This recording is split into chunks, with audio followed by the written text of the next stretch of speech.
کہ اگر خدا کو مان لے تو پھر سوال یہ ہے کہ خدا نے اس کائنات کو کیسے پیدا کیا؟ یہ ایک سوال آتا ہے ذہن میں، جس کے نہیں آتا وہ کہے گا پاگل پن ہے، خام خواہ اس پر کیوں سوچتے ہیں، لیکن جس کے ذہن میں سوال آ گیا اس کے لیے بڑی مصیبت ہو جاتی ہے۔ وہ تو سوچتا ہے، انسان کا اختیار نہیں ہوتا اپنے ذہن پر، وہ لاکھ روکے اسے مت سوچو، وہ تو اور سوچے۔ یہ مصیبت ہے فلسفیوں کی، کیسے پیدا کی؟ اب ایک تصور تو یہ ہے کہ جیسے یہ میز ہے، بڑھئی نے بنایا اس کو، بڑھئی علیحدہ ہے، میز علیحدہ ہے، لیکن اس میں یہ بات ماننی پڑے گی کہ پہلے کوئی چیز تھی جس سے میز بنائی، لکڑی تو تھی نا، اس سے میز بنائی۔ لہذا ہندوؤں میں ایک عقیدہ یہ ہے کہ خدا بھی قدیم، مادہ بھی قدیم، خدا نے اس مادے سے یہ شے بنا دی، مادے سے یہ بنا دی۔ کوئی مٹی کی تغاری ہوتی ہے، کمہار اس سے کوئی رکابی بنا دیتا ہے، کوئی وہ ہڈیا بنا دیتا ہے، کوئی گھڑا بنا دیتا ہے، مٹی تو ہے نا پہلے۔ تو مادہ بھی قدیم، خدا بھی قدیم، اور مادے سے خدا نے یہ شکلیں بنا دی۔ ٹھیک، یہ بھی سنویت ہو گئی، توحید کو ختم ہو گئی۔ تو جن لوگوں کا ذہن تھا توحیدی لیکن اس مسئلے میں الجھ گئے، انہوں نے ایک اور شکل تجویز کی کہ خدا خود ہی اس شکل میں تبدیل ہو گیا۔ کیسے؟ جیسے برف پگھلتی ہے تو پانی بن جاتا ہے۔ پانی کہاں سے آیا؟ برف سے۔ اب کوئی پوچھے برف کہاں ہے؟ بھائی یہی پانی ہے، یہی برف ہے یا نہیں؟ اسی پانی کو آگ کے اوپر آپ نے رکھ دیا، وہ بھاپ بن گئی۔ اب آپ کہیں برف کہاں ہے، پانی کہاں ہے؟ یہی بھاپ جو ہے یہی در حقیقت پانی ہے، یہی بھاپ جو ہے یہی برف ہے۔ یہ ہے وہ ہمارا پینتھیزم جس کو انگریزی میں کہتے ہیں، کہ خود خدا نے روپ دھار لیا اس کائنات کا۔ یہ دو فلسفے ہیں۔ کیا ہے یہ؟ بدترین شرک۔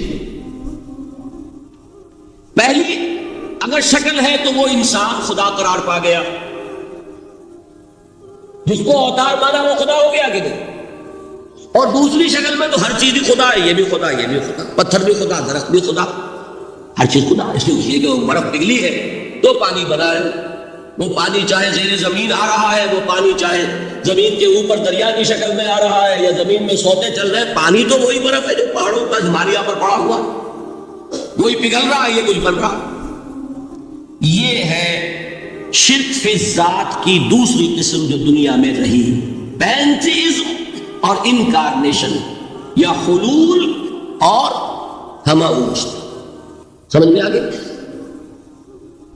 اب میں ایک بات آپ سے عرض کروں گا، اللہ کا اس امت پر بہت بڑا فضل ہے جس کا آپ کو شکر ادا کرنا چاہیے۔ اس نوع کے شرک سے یہ امت 15ویں صدی شروع ہو جانے کے باوجود تاحال بحیثیت مجموعی محفوظ ہے۔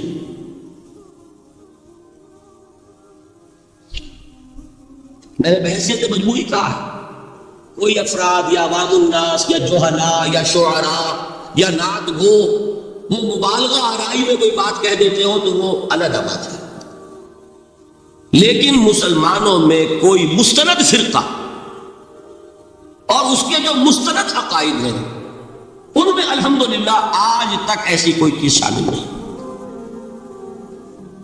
اس کا جب آپ تقابل کریں گے نا، آپ کا کیا خیال ہے عیسائیوں کو حضرت مسیح سے کتنی محبت تھی؟ اس کا تقابل کیجئے جو محبت مسلمانوں کو رہی حضور کے ساتھ، عیسائیوں کی محبت عشر عشیر نہیں بنے گی۔ اس محبت کے باوجود کہ ہمیں 10 گنا 100 گنا 1000 گنا زیادہ محبت ہے حضور کے ساتھ، لیکن دیکھیے کہ انہوں نے خدا کا بیٹا بنا دیا۔ یہاں کسی نے حضور کے بارے میں یہ بات آج تک کہی؟ یہ بہت بڑا کنٹراسٹ ہے نا۔ یہ در حقیقت عقیدت اور محبت کا غلو ہوتا ہے، تو عقیدت اور محبت کی کمی تو یہاں بھی نہیں، الحمدللہ ان سے زائد ہے، لیکن الحمدللہ ثم الحمدللہ ثم الحمدللہ خدا کا بیٹا تو کسی نے نہیں بنایا۔ اچھا میں ایک اور کنٹراسٹ آپ کو دکھاتا ہوں تاکہ آپ اللہ کا شکر کریں۔ حضرت علی کی کیا نسبت ہے حضور کے ساتھ؟ نبی اور امتی. حضرت علی کو خدا کہنے والے پیدا ہوئے کہ نہیں؟ بتائیے نا. کیا وجہ ہے کہ علی کو خدا کہنے والے پیدا ہوئے لیکن محمد کو خدا کہنے والا پیدا نہیں ہوئے صلی اللہ علیہ وسلم رضی اللہ تعالی عنہ؟ بہت اہم بات ہے، غور کیجیے گا اس کو. حالانکہ حضرت علی کا رتبہ کہاں، حضور کا کہاں. آج بھی آپ دیکھیے آپ کے جاہل عوام کے زبان پر نعرہ یا علی مدد کا ہوتا ہے، یا محمد مدد کسی نے کہا آج تک؟ یہ یا محمد لکھنا کے کام آتا ہے صرف. تو مسجد پہ لکھ دو تاکہ پتہ چل جائے یہ فلاں فرقے کی مسجد ہے، دوسرا خود ہی بھاگ جائے وہاں سے. یہ صرف اس کام کے لیے. باقی جہاں اصل میدان میں بات آتی ہے کوئی نعرہ لگاتا ہے یا محمد مدد. محمد کا رتبہ اونچا یا علی کا؟ تو ان سے کیوں نہیں مدد مانگی؟ یہ سوالات آپ کے سامنے رکھ رہا ہوں. پھر یہ کہ جس طریقے سے کہ غوث اعظم کو پکارا جاتا ہے، کیا محمد کو پکارا جاتا ہے؟ کیا نسبت ہے؟ حضرت علی تو پھر بھی صحابی ہے، خلیفہ چہارم ہے، حضور کے چچا داد بھائی ہے، داماد ہے. غوث اعظم تو بہرحال وہ نسبت تو نہیں ہے. دیکھیے میں اس کا تعلق جوڑتا ہوں ختم نبوت سے. جس طرح اللہ نے خصوصی حفاظت فرمائی ہے قرآن کی، اسی طرح خصوصی حفاظت فرمائی ہے محمد رسول اللہ. یہ اسپیشل پروٹیکشن ورنہ نہیں ہو سکتی تھی. یہ خصوصی تحفظ ہے اللہ. یہاں بگاڑ پیدا ہو جائے تو صحیح کون کرے گا؟ حضرت مسیح کی اصل حقیقت تو حضور نے آگے بتا دی. ذَلِكَ عِيسَى ابْنُ مَرْيَمَ قَوْلَ الْحَقِّ الَّذِي فِيهِ يَمْتَرُونَ مَا كَانَ لِلَّهِ أَن يَتَّخِذَ وَلَدًا سُبْحَانَهُ. یہ حضور نے آ کر حضرت مسیح کی حقیقت بیان کر دی کہ نہیں؟ سورہ مریم کی یہ آیات سنی تھی نجاشی رحمت اللہ علیہ نے جب حضرت جعفر ابن ابی طالب کی زبان سے، تو کیا کہا تھا تنکا اٹھا کر، خدا کی قسم جو ان آیات میں مسیح کا مقام بیان ہوا ہے، مسیح اس سے تنکا بھر بھی زیادہ نہیں. لیکن اگر محمد الرسول اللہ کو خدا کا بیٹا بنا دیا گیا ہوتا یا خدا بنا دیا گیا ہوتا تو کون آتا اس کی اصلاح؟ جیسے قرآن مجید کا تحفظ ہے ایسے ہی محمد الرسول اللہ کا تحفظ. وہ تحفظ ہوا کیسے ہے؟ جتنا قرآن مجید نے ایمفیسائز کیا حضور کی بشریت کو، قُلْ إِنَّمَا أَنَا بَشَرٌ مِثْلُكُمْ، اے نبی ان کو بتاتے رہیے، بار بار بتائیے کہ مجھے کچھ اور نہ بنا لینا، میں بھی بشر ہوں، انسان ہوں. ہاں مجھ پر وحی ہوتی ہے، تم پر نہیں ہوتی، یہ فرق ہے. میں رسول ہوں، تم نہیں ہو. یہ بات میں ذرا اور مسئلہ میں واضح کروں گا. اب صرف یہ نوٹ کیجئے کہ یہ تحفظ جو ہے، جیسے قرآن کو تحفظ دیا لیکن اس کے لیے ذرائع بھی ہے. یہ حفظ قرآن کا سلسلہ جو ہے یہ اس کا ذریعہ بنا. یہ رمضان میں تراویح جو ہے اس کا ذریعہ بنی. ہمارے ملکوں کے اندر تو حفاظ کو مسجدیں نہیں ملتی، تلاش کرتے پھرتے. اور ایک جیسا کہ اینول جشن ہوتا ہے قرآن مجید کا، ہر حافظ اپنا حفظ تازہ کر رہا ہے، حفاظ لگے ہوئے ایک دوسرے کے ساتھ تازہ کرنے میں. یہ ذریعہ ہے اللہ تعالیٰ نے کہ جس کے ذریعے سے قرآن کو محفوظ کیا. تو حضور کو جو حفاظت دی اس کا ایک طریقہ کیا ہوا؟ قرآن مجید میں حضور کی بشریت کا نمایاں کرنا، اور دوسرا یہ کہ خود حضور نے ایسی باریک بینی سے روکا. یہ بھی آپ کو پسند نہیں تھا کہ میں آؤں تو تم کھڑے ہو جاؤ. سنا کہ نہیں سنا آپ نے؟ صحابہ کو آپ روکتے تھے. ایک صحابی کی زبان سے نکل گیا ما شاء اللہ و ما شئت، جو اللہ چاہے اور جو آپ چاہیں. فوراً روک دیا. اجعلتنی للہ ندا، کیا تم نے مجھے خدا کا مد مقابل بنا دیا؟ مشیت صرف اس کی ہے. یہ روک ٹوک یہ وہ چیزیں ہیں کہ جس کی بنا پر اللہ نے تحفظ عطا فرمایا. یہ جو آپ نے فرمایا میری قبر کو کسی جلسے اور جشن کا مرکز نہ بنا لیا، فرمایا کہ نہیں فرمایا؟ اللہ تعالیٰ لعنت فرمائے بنی اسرائیل پر کہ انہوں نے اپنے نبیوں کی قبروں کو تو میلہ گاہ بنا لیا۔ یہ ساری وہ ہے، یہ تحفظات ہیں، یہ بچاؤ ہے، یہ امت کو متنبع کیا جا رہا ہے کہ محبت اور عقیدت کا غلو جیسے پہلے ہوا، یا اہل الکتاب لا تغلو فی دینکم، اے کتاب والو اپنے دین میں غلو سے کام کرو۔ یہ غلو محبت، غلو عقیدت ہے جس کی بنا پر وہ خدا کے بیٹے بنا دیے گئے، اور اگر وہ ہوتا یہاں اللہ کا نہ معلوم اللہ کے برابر کس طریقے سے حضور کو بنا دیا جاتا، لیکن قرآن نے خود حضور نے اس کی پیش قدمی کی، جس کا ظہور ہم دیکھ رہے ہیں کہ اللہ کے فضل و کرم سے یہ امت تا حال بحیثیت مجموعی محفوظ ہے۔ البتہ دیکھیے شاعروں کی باتیں اور ہوتی ہیں، اور عوام کی اور واعظوں کی اور نعت گوؤں کی باتیں جو ہے وہ اور ہیں۔ میں جس چیز کی نفی کر رہا ہوں وہ علماء کی بات ہے۔ شاعروں کا تو قرآن مجید کے اندر خود ہی بھاڑا پھوڑ دیا اللہ نے، وَالشُّعَرَاءُ يَتَّبِعُهُمُ الْغَاوُونَ أَلَمْ تَرَ أَنَّهُمْ فِي كُلِّ وَادٍ يَهِيمُونَ إِنَّهُمْ يَقُولُونَ مَا لَا يَفْعَلُونَ۔ مبالغہ نہ کریں تو شعر میں رنگ ہی پیدا نہیں ہوتا، پھر شعر کائے کو کہنا ہے نثر کہو بھائی، مبالغے سے اس میں ایک تاثیر ہے۔ وہ مبالغے ہمارے شاعروں نے ہمارے نعت گوؤں نے کیے ہیں، اور اس میں اللہ تعالیٰ انہیں معاف کرے، بالکل اوتار کر الفاظ بھی استعمال کر دیے۔ وہی جو مستوی اشکا خدا ہو کر اتر پڑا وہ مدینے میں مصطفیٰ ہو کر۔ بتائیے رام چندر جی کے بارے میں جو عقیدہ ہے، اب کیا فرق رہ گیا؟ بال برابر فرق ہے یا کوئی؟ اور نقطے پیدا کرتے ہیں۔ مدینے کی مسجد میں ممبر کے اوپر بغیر عین کا ایک عرب ہم نے دیکھا، کیا سمجھ میں آیا؟ عرب میں سے عین نکالا کیا بنا؟ یہ نقطہ آفرینی ہے۔ اسی طریقے سے ہماری شاعری میں کچھ ہموست کا رنگ بھی پیدا ہو گیا۔ خود کوزا ہو، خود کوزا کرو، خود گلے کوزا، خود رندے سبو کش، خود برسر آکوزا خریدار بیامت بشکست و رواشا۔ وہ خود ہی کوزا ہے، خود ہی مٹی ہے جس سے کوزا بنا ہے، خود ہی کوزے کا بنانے والا ہے۔ سمجھ رہے؟ الفاظ تو بڑے پیارے ہیں، بڑے مزیدار ہیں، آدمی ایک دفعہ وجد میں آ جاتا ہے، لیکن ہے کیا؟ وہی ہے نا کہ وہی جو برف تھا پگھل کر پانی بن گیا۔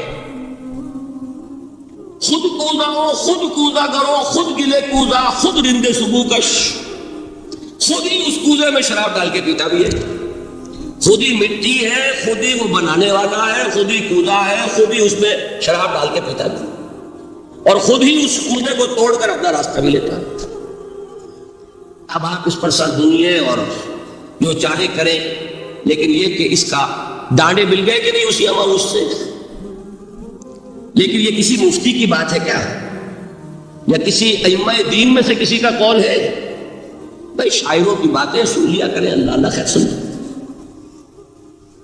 ان چیزوں کا بہت زیادہ سختی کے ساتھ نوٹس بھی لینے کا کوئی فائدہ نہیں ہوتا۔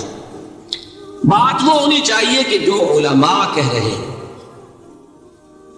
مستند عقائد جو ان کی کتابوں میں درج ہو، ان سے بات ہونی چاہیے۔ یہ چیزیں، یہ گمراہیاں آئی ہیں، لیکن الحمدللہ ثم الحمدللہ کہ یہ عوام میں ہے، جہلاء میں ہے، شعراء میں، نعت گوؤں میں ہے، یہ کسی بھی مستند دینی فرقے کے مستند علماء میں ہم کہاں موجود ہیں۔ البتہ ایک مسئلہ جو ہے نور اور بشر کا، وہ ذرا تھوڑا سا میں حل کر دوں آج۔ آپ سمجھتے ہوں گے لا ینحل ہے۔ میں نے جس طرح کہا تھا کہ امام بخاری کا قول بھی 100% درست اور امام ابو حنیفہ کا بھی 100% درست ثابت کیا کہ نہیں، اسی طرح میں کہتا ہوں جو حضور کو بشر کہتے ہیں وہ بھی 100% درست، جو حضور کو نور کہتے ہیں وہ بھی 100% درست۔ مطلب کیا ہے؟ دیکھیے ہر انسان کے وجود کے دو حصے میں نے پہلے دن سے کچھ بیان کیا تھا۔ ایک خاکی وجود، اور اینیمل بینگ جو حیوان ہے ہمارا، ایک وہ روح ربانی جو اس میں پھونکی گئی، آدم میں جب وہ روح پھونکی گئی تب وہ مسجود ملائک بنے. فَإِذَا سَوَّيْتُهُ وَنَفَخْتُ فِيهِ مِن رُوحِي فَقَعُوا لَهُ سَاجِدِينَ. دو جگہ آئے تھے قرآن مجید میں ایک شوشے کے فرق کے بغیر، سورہ حجر اور سورہ صاد. جب میں اس کو پوری طرح تیار کر لوں اور اس میں اپنی روح میں سے پھونک دوں تو گر پڑنا اس کے سامنے سجدے. ہمارا جو خاکی وجود ہے وہ ظلمانی ہے، اور جو ہمارا روحانی وجود ہے وہ نورانی ہے. اس کی نسبت کس سے ہے؟ اللہ سے. کیا سمجھ میں آئی؟ لیکن ہم نے اپنے اس نورانی وجود کو اپنے خاکی ظلمانی وجود میں دفن کیا ہوا ہے. اور محمد رسول اللہ صلی اللہ علیہ وسلم کا وہ نورانی وجود آپ کے اس خاکی وجود پر اس درجے غالب تھا کہ وہ خاکی وجود معدوم کے درجے میں ہے، لیکن وہ حضور صلی اللہ علیہ وسلم پر اثر انداز نہیں ہو سکتا. وہی خاکی وجود ہے جسے ہم نفس کہتے ہیں. نفس غلبہ کر سکتا ہے محمد صلی اللہ علیہ وسلم. حضور کی شخصیت کی نورانیت نے آپ کی شخصیت کے خاکی وجود کا احاطہ کیا ہوا. ہماری شخصیت کی ظلمانیت نے ہماری اس نورانیت کو گل کیا ہوا، دفن کیا ہوا، چھپایا ہوا. بس یہ فرق ہے. انہیں آپ کہہ لیں نور، صحیح ہے، ان کی نورانیت غالب. یہی بات ہے جو حضور نے اس طرح سمجھائی. دیکھو ہر انسان کے ساتھ ایک شیطان ہوتا ہے. اب کسی صحابی نے بڑی جرت سے کام لیا، پوچھ لیا حضور کہ آپ کے ساتھ بھی ہے؟ ہر انسان کے ساتھ جو کہا نا، تو انسان تو ہے آپ بھی، لیکن آپ کے ساتھ بھی ہے. آپ نے فرمایا ہے، لیکن میں نے اسے مسلمان کر رکھا. بات ختم ہو گئی. نفی نہیں ہے، وہ میرا تابع ہے، میرا مطیع ہے، مجھے قدم نہیں پہنچا سکتا. ہے تو صحیح، لیکن نہ ہونے کے درجے میں آ گیا کہ نہیں. یہ ہے فرق سا. اور میں یہاں پہ کوٹ کرنا چاہتا ہوں ایک بہت بڑے بریلوی مکتب فکر کے عالم دین صاحبزادہ، نام میرے ذہن سے ایک دم اتر گیا، فیض الحسن. اللہ تعالیٰ ان کی خطاؤں سے درگزر فرمائے، ان کی مغفرت فرمائے. آپ نے سنا ہوگا نہیں؟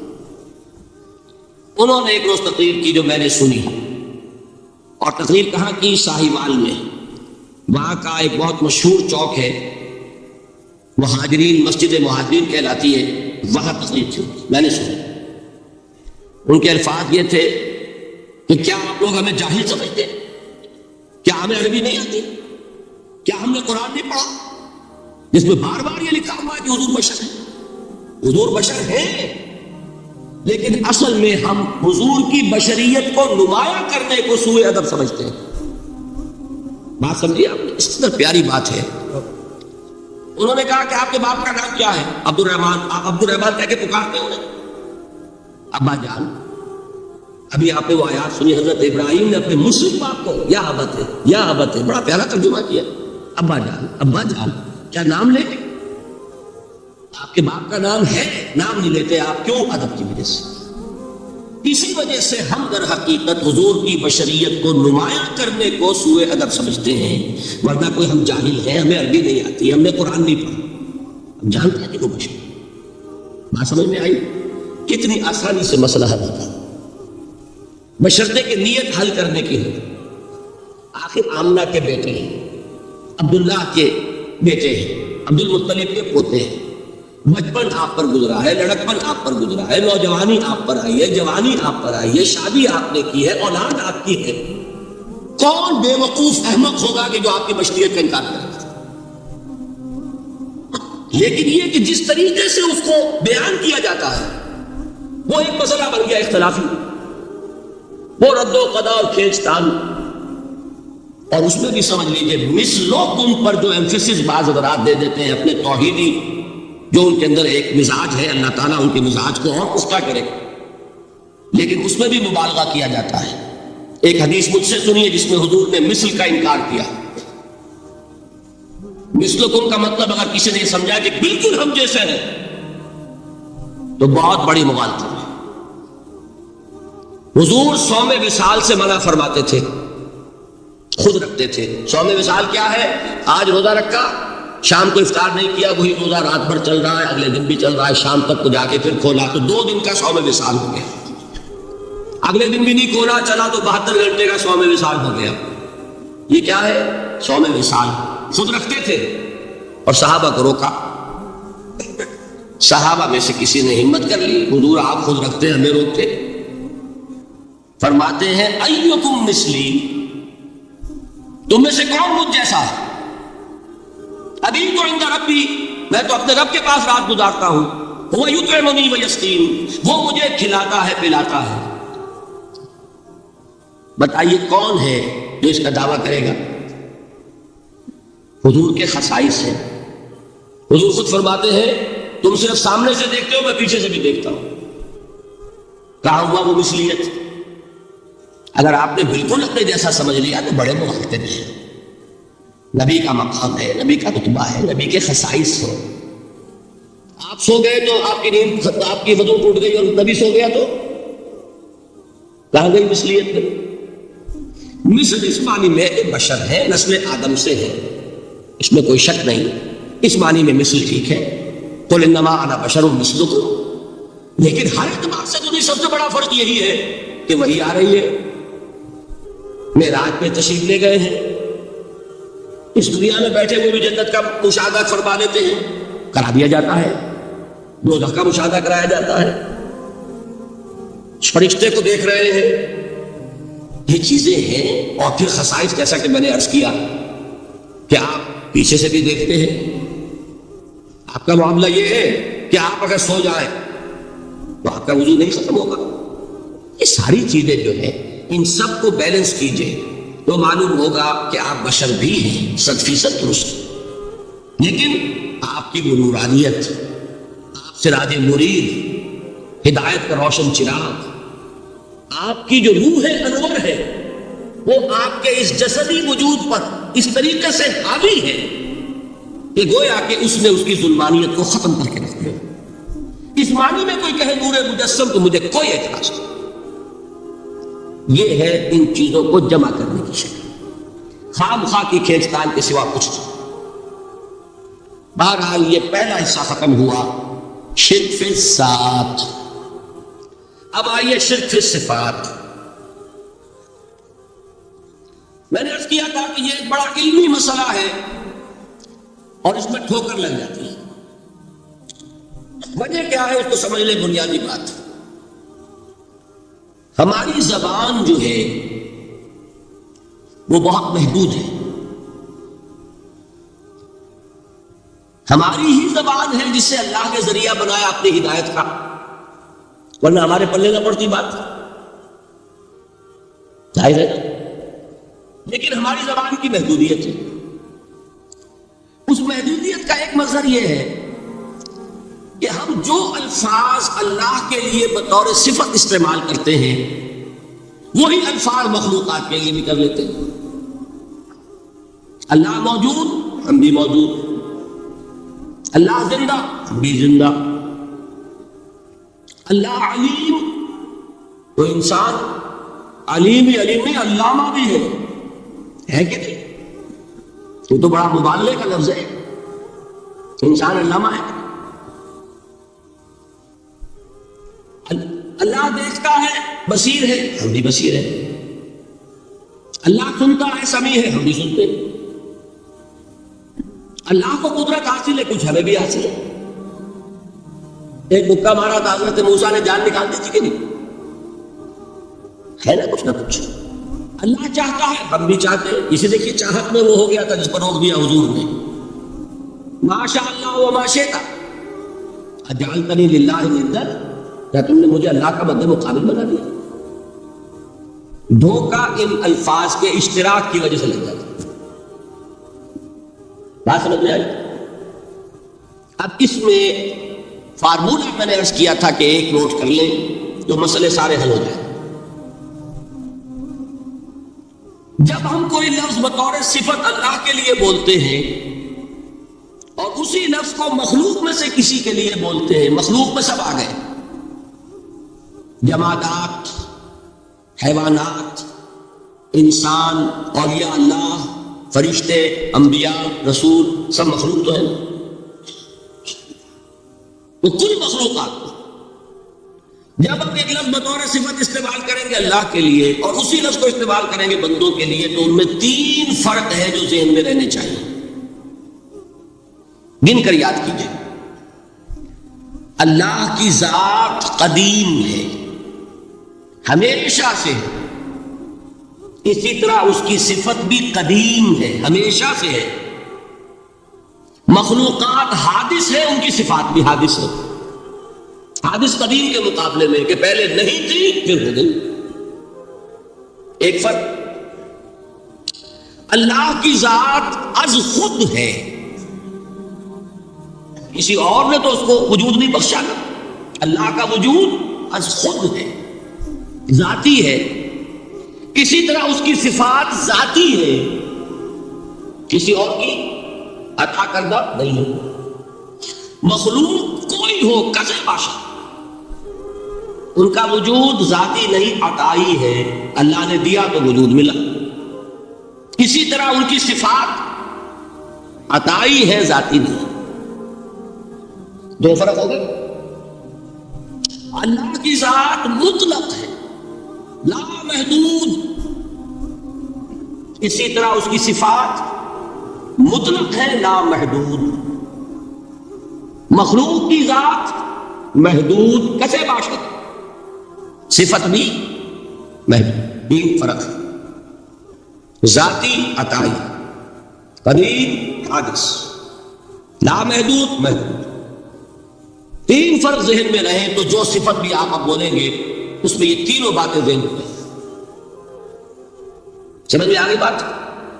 اب اس کا اطلاق کیجیے تو یہ علم غیب کا مسئلہ حل ہو جائے گا. یہ بھی لا ینحل سمجھا جاتا ہے. علم کسی کا بھی ہو، انسان، فرشتہ، اولیاء، انبیاء، رسول، حضور صلی اللہ علیہ وسلم، کسی کا حادث ہے، قدیم نہیں ہے. عطائی ہے، ذاتی نہیں ہے. محدود ہے، لا محدود نہیں ہے. 3 باتیں مان لیں، شرک نہیں ہوگا. ان میں سے ایک کو ثابت کر دیں، شرک ہو جائے. آئی بات سمجھ؟ اللہ کی قدرت ذاتی ہے، عطا کردہ نہیں. مخلوق میں جو جس کو قدرت حاصل ہے وہ عطائی ہے، ذاتی نہیں. اللہ کی قدرت لا محدود، یفعل ما یشاء فعال لما یرید علی کل شیء قدیر. مخلوق کوئی بھی ہو اس کی قدرت محدود. اللہ کی قدرت جب سے وہ ہے ہمیشہ سے ہے، ہمیشہ سے قدرت بھی ہے. اور مخلوق میں سے قدرت یہ حادث ہے. تینوں چیزیں سامنے رہے، شرک نہیں ہوگا. ایک چیز کی بھی کمی ہو گئی، شرک ہو جائے. یہ ساری صفات پر رہے. اللہ کی حیات ذاتی، ہماری عطائی. لائی حیات آئے، قضا نہیں چلی چلے، اپنے بس میں نہ آنا چاہ نہ جانا ہے. زندگی اس کی عطا کردہ ہے، جب چاہے لے لے. اللہ کی حیات بھی ایسی ہے کہ ذاتی. الحی، ہماری حیات محدود، ویسے بھی محدود. موت آئے گی، شاید ختم ہو جائے. چلیے موت ختم نہیں کرتی، ہم سمجھتے ہیں کہ وہ ہماری ابدی ہے. محدود اس معنی میں تو ہے، کھانے کو نہ ملے تو کمزوری، ذرا کام کیا تو تکان، نیند بھی آ رہی ہے، اونگ بھی آ رہی ہے. اور اس کی حیات الحی القیوم لا تاخذہ سنۃ ولا نوم. حیات ذاتی ہے، لا محدود ہے اور قدیم ہے. یہاں حیات عطائی ہے اور حادث ہے اور محدود ہے، ساری صفات. اس کو ذہن میں رکھ لیجئے. تو اب 2 مسئلے میں یہاں حل کرتا ہوں. جو لوگ کہتے ہیں حضور کو علم غیب نہیں تھا اور جو کہتے ہیں تھا، بدقسمتی سے دونوں نے ڈیفینیشن علیحدہ کر لی. جو ڈیفینیشن نفی کرنے والوں نے کی ہے اس کی وجہ سے، اس کے اعتبار سے واقعتاً نہیں تھا. انہوں نے ڈیفینیشن یہ کی ہے، تعریف یہ کی ہے، وہ علم جو خود حاصل ہو جائے، اللہ کا عطا کردہ علم جو ہے وہ کہتے ہیں وہ غیب نہیں ہے. تو وہ بھی مانتے ہیں کہ ہر علم جو حضور کو حاصل ہے وہ اللہ کا عطا کردہ. میں صاحب عالم میں یہ سارے مرحلے میں نے طے کیے نا اپنے زمانہ طالب علمی میں. مولانا منظور احمد شاہ صاحب ہیں سائیوال میں ایک، میں ان کے پاس حاضر ہوا. میں نے کہا یہ مسئلہ کیا ہے علم غیب کا، مجھے ذرا سمجھائیں. انہوں نے ایک کتاب اپنی نکالی کہ دیکھیے صاحب ہم حضور کے علم کے بارے میں یہ باتیں مانتے ہیں. حضور کا علم حادث ہے، قدیم نہیں ہے. حضور کا علم محدود ہے، لا محدود نہیں ہے. حضور کا علم عطا کردہ ہے، ذاتی نہیں ہے. میں نے کہا یہ تین باتیں اگر آپ مان لیں تو میرا تو جھگڑا کوئی نہیں آپ سے. ہوتا کیا ہے جب آئیں گے وعظ میں، خطابت میں، تو عالم ما کان وما یکون، اب الفاظ وہ استعمال کر جائیں گے. ایک واعظ ہے، عام مقرر ہے، واہ واہ ہوتی ہی نہیں، نعرے لگتے ہی نہیں، محفل میں گرمی آتی نہیں جب تک کہ ایسے مبالغے نہ کریں. لیکن وہ چیز لکھی ہوئی ان کے یہاں ہے کہ حضور کا علم حادث ہے، قدیم نہیں ہے. حضور کا علم محدود ہے، لا محدود نہیں ہے. حضور کا علم عطائی ہے، ذاتی نہیں ہے. ان تینوں چیزوں کے بعد کوئی بڑے سے بڑا وہابی اور بڑے سے بڑا اہل حدیث بھی انکار نہیں کرتا. باقی یہ بات جان لیجئے کہ غیب اور حضور یا شہادہ یہ در حقیقت عام انسانوں کے اعتبار سے الفاظ استعمال ہوئے. جب قرآن میں کہا جاتا ہے عالم الغیب والشہادہ، اللہ غیب اور جو ظاہر ہے یا موجود ہے سب کا جاننے والا ہے، تو مجھے بتائیے اللہ کے لیے کوئی غیب ہے؟ اللہ کے لیے کوئی شے غیب ہے؟ تو کیوں کہا جا رہا ہے عالم الغیب والشہادہ؟ وہ ہمارے اعتبار سے کہا جا رہا ہے. جو تمہارے لیے غیب ہے اللہ اس کو بھی جانتا ہے، اور جو تمہارے سامنے اللہ اسے بھی جانتا ہے. اللہ کے لیے تو کل شہادہ ہے. کسی شے کا لا یعزب عنہ مثقال ذرۃ فی السماوات والارض، آسمانوں اور زمین کا ایک ذرہ بھی اس سے غائب نہیں ہوتا. غیب کا وجود کیا اللہ کا؟ تو یہ الفاظ مستعمل ہیں ریلیٹو ہمارے اعتبار سے، اور ہمارے اعتبار سے جو شے غیب ہے اس میں سے ایک حصہ اللہ دیتا ہے نبی کو، تبھی تو نبی بنا. فرشتے کو دیکھا، فرشتہ ہمارے لیے غیب ہے. جنت دکھائی کہ نہیں دکھائی، ہمارے لیے غیب ہے کہ نہیں. دوزخ کا مشاہدہ کرایا کہ نہیں کرایا، ہمارے لیے وہ غیب ہے کہ نہیں ہے. جو چیزیں ہمارے لیے غیب ہیں انہی کے پردے اللہ کچھ اٹھاتا ہے. کل غیب نہیں. کل غیب کا علم ہو جائے گا تو وہ شرک ہو جائے گا. کل کا لفظ جہاں آیا شرک ہوا. جب آپ کہہ رہے ہیں محدود ہے، لا محدود نہیں ہے، تو کل کا لفظ استعمال نہیں کر سکتے. لیکن غیب میں سے کچھ علم دیا گیا تبھی تو نبی بنا، ورنہ میرے اور نبی میں فرق کیا ہوا پھر؟ البتہ یہ کہ وہ غیب کا علم ہو یا حاضر کا علم ہو، سائنٹیفک نالج ہو یا وحی کا علم ہو، کوئی بھی علم ہو، آیت الکرسی کے الفاظ نوٹ کیجئے، یعلم ما فی السماوات وما فی الارض، وہ جانتا ہے. ولا یحیطون بشیء من علمہ الا بما شاء، مخلوق میں سے کوئی بھی اس کے علم میں سے احاطہ نہیں کر سکتا مگر جتنا وہ چاہے. اب یہ بات علیحدہ ہے کہ ہم کون ہیں طے کرنے والے کہ ناپے بیٹھ کر کے اللہ نے ابراہیم کو کتنا علم دیا ہم ناپ سکتے ہیں، عیسیٰ کو کتنا دیا ہم جان سکتے ہیں. تو ابراہیم کا، موسیٰ کا، عیسیٰ کا نہیں ناپ سکتے تو محمد رسول اللہ کا کہاں ناپیں گے؟ یہ پاگل پن ہے، یہ ہے جو غلطی ہوتی ہے. ہم کون ہے طے کرنے والے؟ اللہ نے اپنے نبی کو دیا جو دیا، بات کر دو. کل نہیں کہیں گے، کل کہا شرک ہو جائے، ذاتی کہا شرک ہو جائے. عطائی ہے، جو دیا اللہ نے دیا، اور کل نہیں دیا، جتنا چاہا دیا. ہے حادث، قدیم نہیں.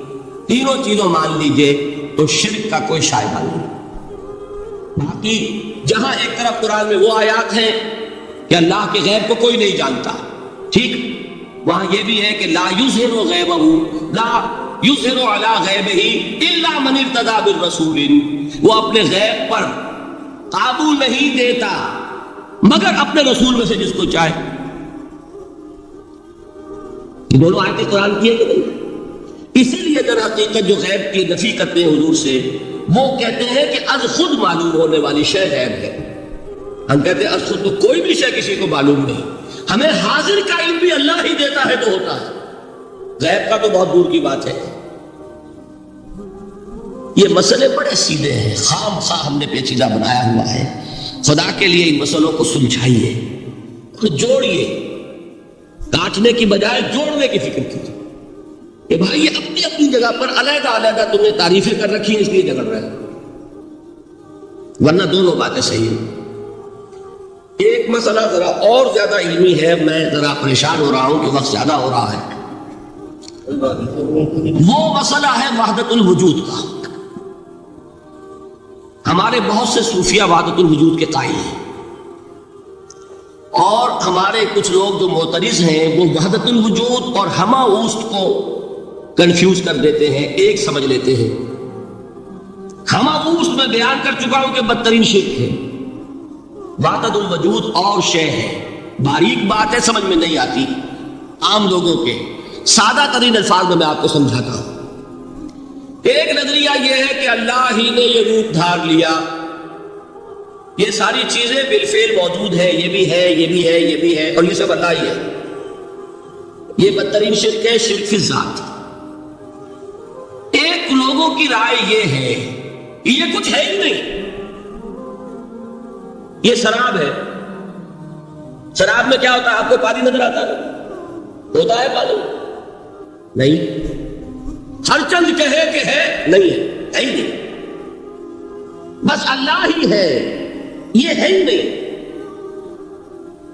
دیکھیے ایک شعر ہے، کل ما فی الکون وہم او خیال اور رکوس فی البرایا او ظلال. اس کائنات میں جو کچھ ہے یا تو وہم ہے یا خیال ہے، یا جیسے شیشے میں عکس ہوتا ہے، آپ ادھر کھڑے آئینے کے نظر آ رہے ہیں، ادھر بھی ہے، ادھر کوئی نہیں. یا جیسے سایہ ہوتا ہے، سایہ درخت کا سایہ زمین پر پڑ رہا ہے، اس کا کوئی وجود ہے. تو ایک رائے یہ، آپ اس سے اختلاف کریں، اسے پاگل پن کہہ دیں، کیا بیوقوفی کی بات کر رہے ہیں؟ جو چاہے آپ کہہ دیں، شرک نہ کہیے. وہ کہتے ہیں موجود صرف ایک ذات اللہ کی ہے، حقیقتاً موجود. یہ جو کچھ نظر آ رہا ہے یہ موجود ہی نہیں ہے. اس کو شرک نہیں کہتے. اسے اختلاف کریں، کوئی ضروری نہیں ہے کہ آپ مانیں ان کی بات. میں یہ نہیں کہہ رہا کہ آپ ضرور مانیں.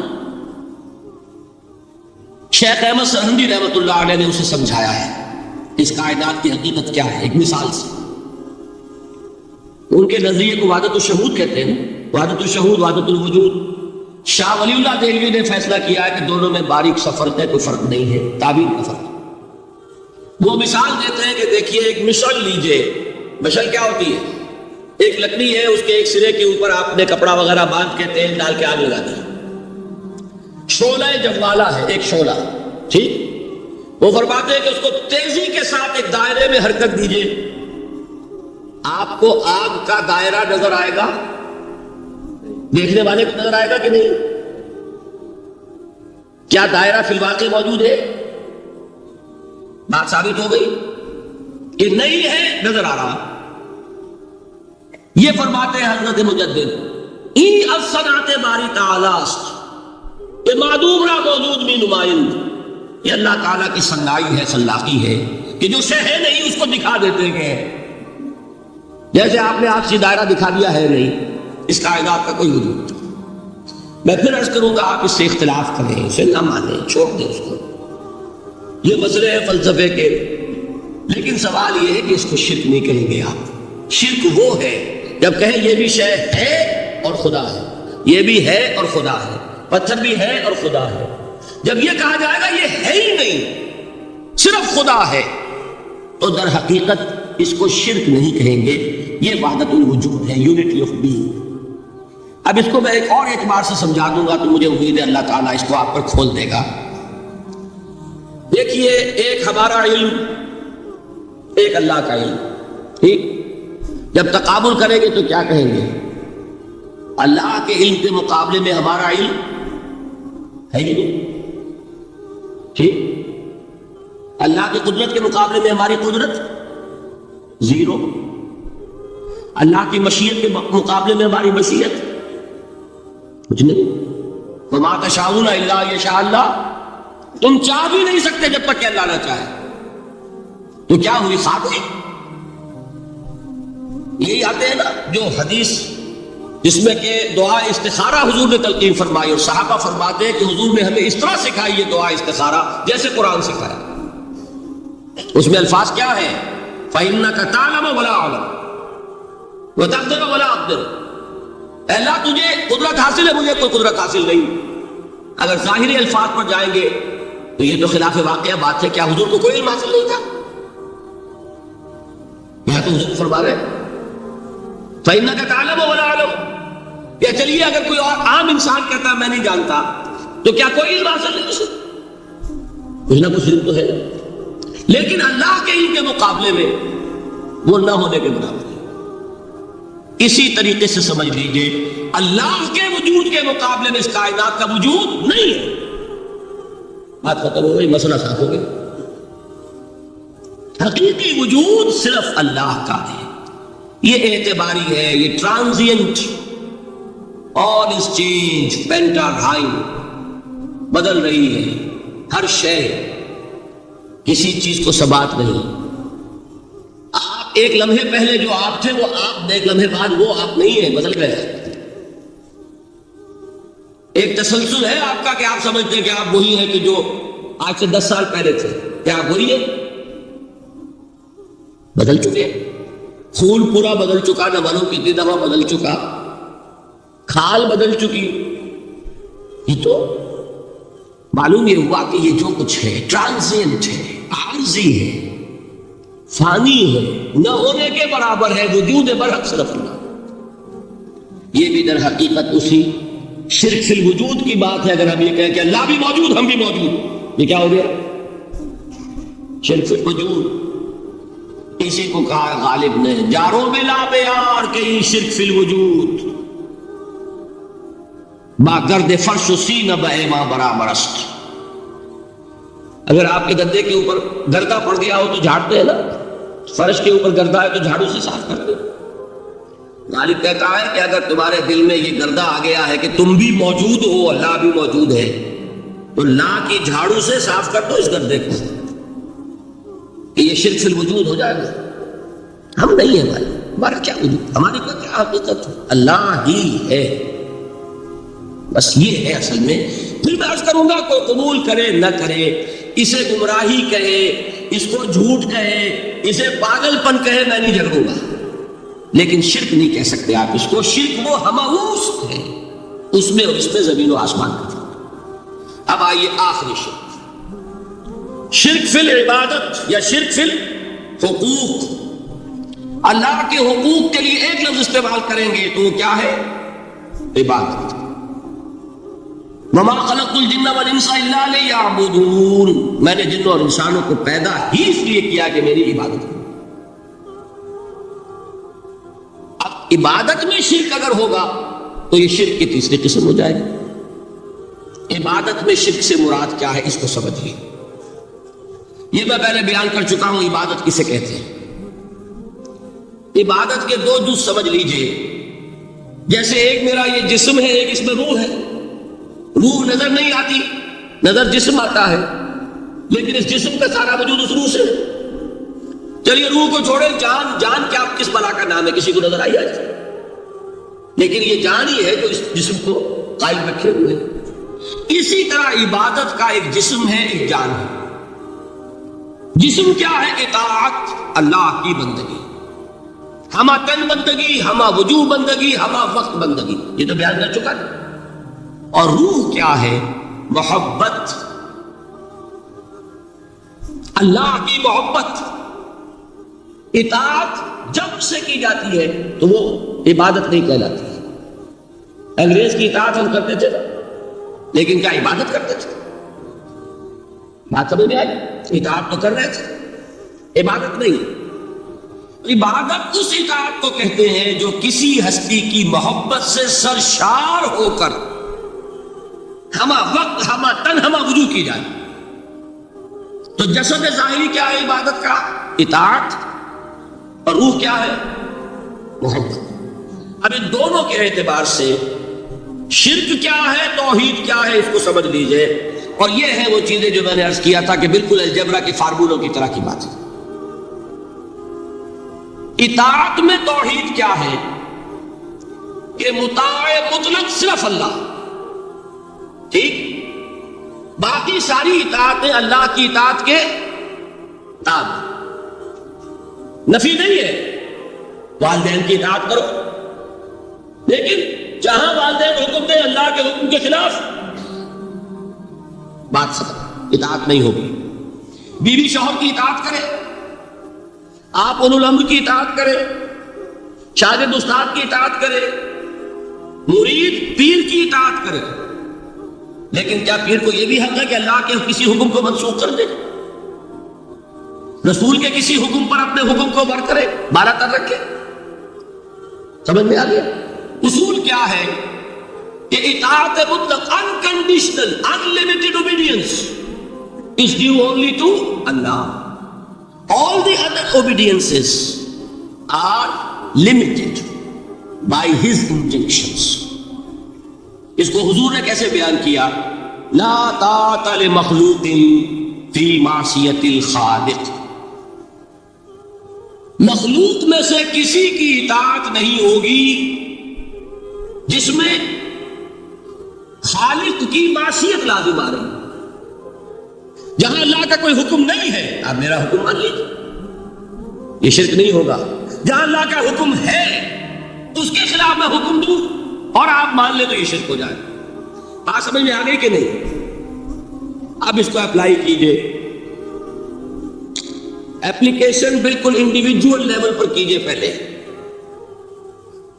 اللہ کا حکم کیا ہے؟ فجر کا وقت ہو گیا، نماز پڑھو۔ نفس کا حکم کیا ہے؟ سو۔ آپ نے اطاعت کی نفس کی، آپ کا مطاع کون ہوا؟ نفس۔ اور اللہ کی معصیت میں ہوا کہ اس کے حکم کے تابع ہوا، تو آپ کا نفس کیا بن گیا؟ آپ کا خدا، معبود۔ یا غلطی اس میں کوئی؟ اس شرک کو پہچانیے ذرا، کون بچے گا؟ آپ بات سمجھ رہے؟ اگر تو وہ فارمولہ صحیح ہے تو پھر یہ اپلائی ہو گیا۔ اب آپ کے اندر اتنی ہمت ہونی چاہیے، یا یہ سوچیے کہ فارمولے میں غلطی ہے، یو کین ریفر بیک، آئیے دوبارہ دیکھیے، فارمولہ صحیح ہے۔ لا طاعت لمخلوق، میرا نفس مخلوق ہے کہ خالق ہے؟ مخلوق۔ میں نے اپنے نفس کی اطاعت کی اپنے خالق کی معصیت میں، تو میرا مطاع کون ہوا؟ نفس۔ جو مطاع ہے وہی معبود ہے، میرا معبود کون ہوا؟ نفس۔